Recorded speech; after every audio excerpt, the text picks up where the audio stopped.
अजान की आवाज सुनते ही रेवंत रेड्डी ने अपनी तकरीर रोक दी, जिसका वीडियो हुआ वायरल। तेलंगाना प्रदेश कांग्रेस कमेटी के सदर रेवंत रेड्डी ने अजान का एहतराम में अपनी तकरीर रोक दी है। वो कल कर्नाटक के deputy chief minister DK Shiv Kumar के हमरा इंतखाबी जलसे आम से खिताब कर रहे थे। उस दौरान उन्हें अजान की आवाज सुनाई दी, जिस पर रेवंत रेड्डी ने अपनी तकरीर रोक दी और अजान खत्म होने के बाद तकरीर का सिलसिला जारी रखा। वो मेरठ जिला में इंतखाबी मुहिम में हिस्सा ले रहे थे और स्टेज पर स्पीच डिलीवर कर रहे थे। उसी दौरान अजान की आवाज सुनते ही अपनी तकरीर को रोक दिया और अजान का एहतराम किया। हमारे मुसलमान भाइयों से, माइनॉरिटी भाइयों से मेरा एक ही गुजारिश है, आप लोग बार बार वोट दिए MIM पार्टी को। यहाँ पर भी बहुत सारे काउंसिलर से मैं एक बात पूछना चाहता हूँ हमारे माइनॉरिटी भाइयों से, जब कांग्रेस पार्टी सरकार में थे, सत्ता में था, 4% रिजर्वेशन आप लोगों को दिए,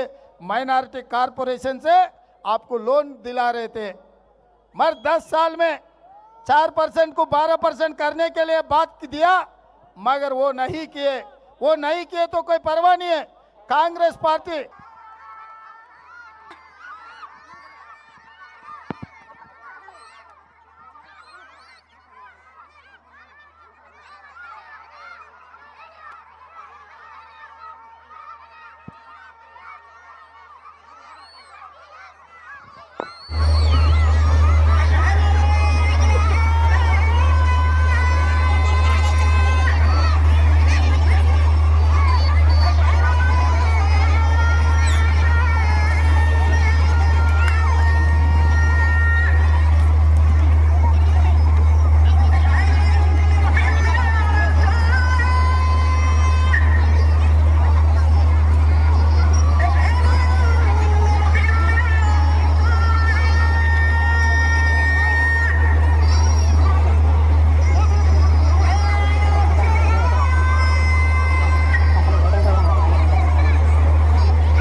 मैं एक ही बात कहना चाहता हूँ।